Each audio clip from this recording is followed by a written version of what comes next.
Mounce, BBG, chapter 21, sentence 3. First thing to notice is you got the postpositive day, so you're going to yank that out and toss it to the front, of course.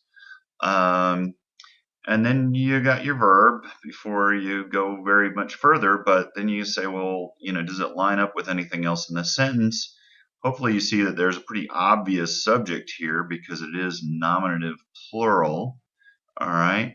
Nominative plural masculine.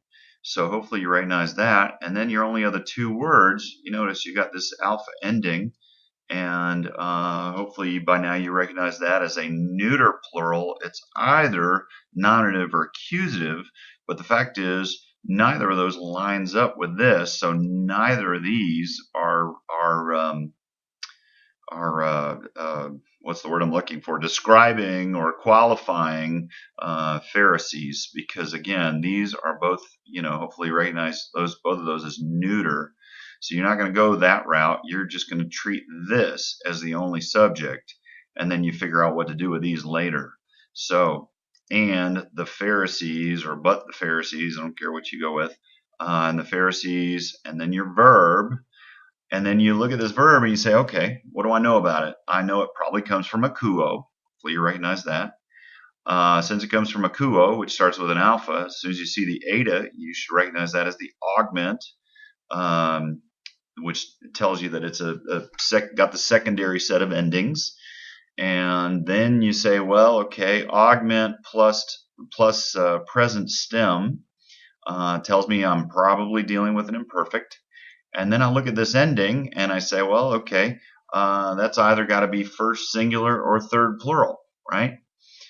Because you got the omicron as connecting, and then you have a nu as a real, not just a movable nu, but as a proper inflection. So you're only dealing with one of those two. So trick there is to say, well, I've got a subject. Guess what? Subject's plural. So knowing that I have a plural subject tells me that I have to have a third plural for my verb in order to have subject-verb agreement. So what you're going to run with here is, of course, and the Pharisees were hearing, because again, this is imperfect. So again, augment plus present stem tells you you're probably dealing with an imperfect, and then you just look at the ending. You recognize that to agree, you're going to have it's got to be a third plural. So, and the Pharisees were hearing, and then you have these two things that both have the same kind of ending. You know that this is these. You know that this is all. So again, knowing that it's neuter, you're going to treat this as a substantival. You're going to say something like all these things or all of these things if you wanted to, but just fine to say all these things.